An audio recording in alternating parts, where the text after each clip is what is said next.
Hello, welcome students. You are watching mathematics class exercise 22.3 regarding cylinder. Okay? तो आज हम बताएंगे कि सिलेंडर का वॉल्यूम और सरफेस एरिया कैसे निकाला जाता है। तो सिलेंडर किसको बोलेंगे? जैसे ये पेन है, ये भी क्या है, कौन सा शेप में है? सिलेंडर शेप में है। हॉलो पाइप ले लो, सॉलिड पाइप ले लो, ये सब क्या है? सिलेंडर है। अब सवाल ये खड़ा हो रहा है कि हम इसका वॉल्यूम कैसे निकालेंगे। मान के चलो कि आपके पास 5 रुपया का कॉइन है, तो 5 रुपए का ये एक कॉइन है। अगर एक कॉइन है तो मतलब आपका ये कॉइन अगर आपको ऐसे में दिखाऊंगा तो आपको क्या लगता है, ये आपका जो 1 रुपया का जो कॉइन है वो आपका क्या लगता है, एक एरिया ऑफ सर्कल। ये हो गया एरिया ऑफ सर्कल। अगर मैं 5 रुपया कॉइन को ऊपर में मैं 10 कॉइन अगर रख दूं तो वो उसका शेप क्या बन जाएगा, देखो तो ये शेप बन जाएगा। देखो 1 कॉइन, 2 कॉइन, 3, 4, 5, 6, 7, 8, 9, ये हो गया 10। तो ये हमारा 10 कॉइन है।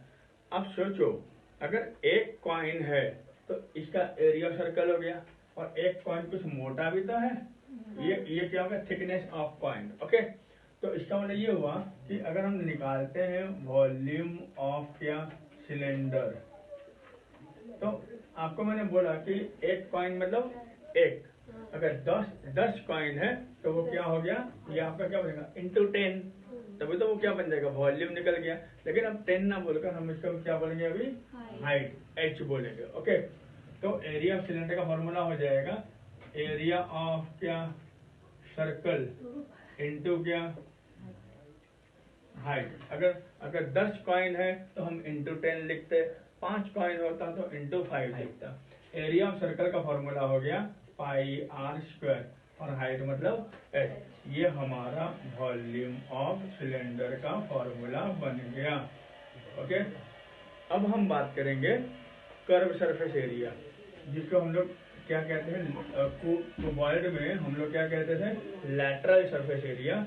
ये तो गोलाई है, इसलिए इसको क्या कहेंगे, कर्व सरफेस एरिया। अब देखो curve surface area of cylinder, अब ध्यान से सुन लो। मान के चलो कि आपके पास अगर एक कॉइन है, अगर मैं कहूंगा कि आपको रंग करना, मान के चलो ये है, अगर आप इसको रंग करना चाहोगे तो आप रंग कहाँ करोगे, यहाँ पे रंग करोगे। ये क्या है, ये जो रंग हो रही है, ये क्या हो रहा है, आपका कर्व सरफेस एरिया में हो रहा है ना, मतलब बाहरी साइड में आप गोलाई से आप क्या करोगे, पेंट करोगे। तो आप सोचो अगर मैं आपको एक कॉइन देता हूँ तो आप इसको पेंट कैसे करोगे, आप ऐसे गोल करके करोगे, है ना। तो इसका मतलब ये हुआ, अगर ये आपका सर्कल है, आप तो रंग यहाँ पे करोगे, तो ये जो रंग है आप अगर ये सर्कल है, आप तो रंग यहाँ पे कर रहे हो, तो ये जो हो, ये क्या हो गया, आपका सरकमफ्रेंस ऑफ सर्कल बन जाएगा। क्या बन जाएगा, अब देखो एक कॉइन के लिए हमारा क्या बन गया, एक कॉइन के लिए हमारा बन गया सरकमफ्रेंस ऑफ सर्कल। ठीक है, अब मान के चलो अगर ऐसे ही 10 कॉइन होंगे तो 10 बार मैं 2 पाई आर ले लूंगा सरकमफ्रेंस ऑफ सर्कल, तो 10 मतलब क्या, 10 कॉइन है। अगर इसका हाइट इतना बढ़ गया तो फिर क्या हो जाएगा, इंटू क्या, हाइट। अगर 10 कॉइन होता तो मैं क्या बोलता, 2 पाई आर इंटू 10। अब ये हाइट मेरे को पता नहीं है कि कितने कॉइन है, मैं ये मान के चलता हूँ कि कितने कॉइन है, तो ये हमारा क्या हो जाएगा, इंटू h हो जाएगा। ओके, तो अब आप समझ लीजिएगा कि 2 पाई आर और ये क्या हो गया, हाइट। तो ये हमारा क्या बन जाएगा, circumference of curve surface area का फॉर्मूला क्या हो गया, 2 पाई आर, h फॉर्मूला बन गया। ठीक है, ये हमारा हो गया curve surface area of cylinder. Clear हो गया। अभी हम निकालेंगे total surface area of cylinder. Total surface, आपको अगर total surface area of cylinder निकालना है, अब आप ध्यान से देखोगे, आप अगर रंग करना चाहते हो, अगर आप इसको रंग करोगे, आप पहले कहाँ रंग करोगे, ये गोलाई में। ये जो गोलाई में जो आप रंग कर रहे हो, ये आपका हो गया कर्व सरफेस एरिया। बोलो क्लियर हो गया। अब आपका रंग कहाँ करना रह गया, अब आपका रंग करना रह गया यहाँ पे, ये जो गोल है यहाँ पर रंग करना रह गया। ये क्या हो गया, एरिया ऑफ टॉप, और ये भी तो रह गया, यहाँ भी तो रंग करना है, तो ये हो गया एरिया ऑफ बॉटम। तो ये क्या है, गोल है, तो इसका मतलब ये हो गया, मैं यहाँ पर लिख देता हूँ एरिया ऑफ क्या top plus area of bottom. मैं दो बार लिख दे रहा हूँ। मैं area of top and bottom भी लिख सकता हूँ, तो फिर मैं डायरेक्ट में 2πr² लिख देता हूँ, लेकिन मैं आपको समझाने के लिए मैं दिखा रहा हूँ कि टॉप में भी रंग हो रही है, बॉटम में भी रंग हो रही है। ओके, अब देखो कर्व सरफेस एरिया का फॉर्मूला क्या था, 2πrh, और एरिया ऑफ टॉप में क्या हो गया, वो भी तो सर्कल है ऐसे, तो बॉटम में भी गोल है, तो क्या हो गया πr²। ओके, अगर हम ये दोनों को प्लस करते हैं तो क्या आ जाएगा 2πr²। अगर मैं इसको डायरेक्ट लिख देता हूँ कि area of top and bottom, तो डायरेक्ट क्या हो जाता है 2πr² आ जाता है। ओके, अब ये दोनों में हम क्या कॉमन ले लेंगे, 2πr कॉमन ले लिया, तो हमारे पास क्या आ गया h+r। तो मेरे कहने का मतलब इसका फॉर्मूला क्या बन गया, 2πr with in bracket r+h।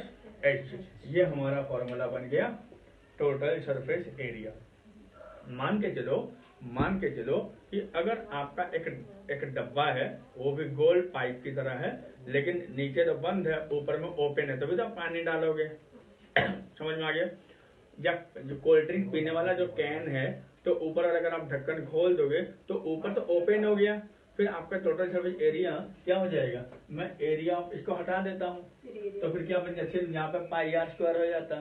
अगर अब इसका मतलब मैं ऊपर और नीचे, इसका ये क्लोज्ड है, इधर इसका भी πr², इसका भी पाई, अगर ओपन होता तो मैं एक तरफ लेता। बोलो समझ में आ गया?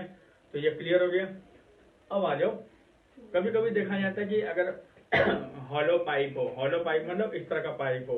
ओके, अगर ये हॉलो पाइप है तो इसका मतलब ये हुआ, हॉलो पाइप में कैसे होता है, देखो इस तरह का पाइप होगा, देखो ऐसे। ओके, तो ये क्या है, हॉलो पाइप है, तो इसका मतलब इसके अंदर में क्या होगा, इसके अंदर में पानी, पाइप के अंदर में क्या फ्लो होता है, पानी तो फ्लो होता है।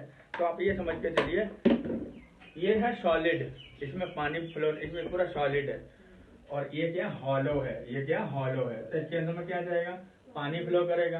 तो इसका जो रेडियस होगा, इसको हम लोग क्या बोलेंगे, इंटरनल रेडियस। और ये क्या होगा, पाइप पाइप कितना मोटा है, ये हो गया थिकनेस। लेकिन जब आप आउटर रेडियस निकालोगे तो पूरा इसको क्या करोगे, प्लस कर दोगे। तो मेरे कहने का मतलब ये हुआ कि जब हॉलो पाइप के लिए अगर आप फॉर्मूला निकालना चाहोगे, तो मैं यहाँ लिख देता हूँ फॉर हॉलो पाइप। तो वॉल्यूम अगर मैं निकालना चाहूंगा तो मेरा वॉल्यूम क्या था, πr² है, तो इसमें से 2 रेडियस आ गया, क्योंकि अंदर से हॉलो है, तो इसलिए इसका फॉर्मूला क्या बनेगा, पाइप एक हो जाएगा बड़ा r² माइनस छोटा r² इंटू h। इस तरह से हम इसका फॉर्मूला निकालेंगे। ओके, तो ऐसे करके हम इसको, बाकी curve surface area, total surface area जो है, तो कर्व तो सीधा यही आएगा जो बाहरी तरफ हम लोग रंग कर रहे हैं। लेकिन अब बाकी क्वेश्चन के ऊपर में जिस तरह से होगा, फिर मैं आपको बताऊंगा कि इसको कैसे निकाला जाता है एरिया। ओके, तो आज हम सिर्फ फॉर्मूला समझ गए, अब नेक्स्ट क्लास में फिर हम शुरू करेंगे प्रॉब्लम सम्स को लेके। तो मैं उम्मीद करता हूँ कि ये आपको समझ में आ गया होगा, बहुत आसानी से आपको फॉर्मूला ये याद आ गया होगा, हो गया होगा। फिर हम नेक्स्ट क्लास में फिर मिलेंगे। Bye bye.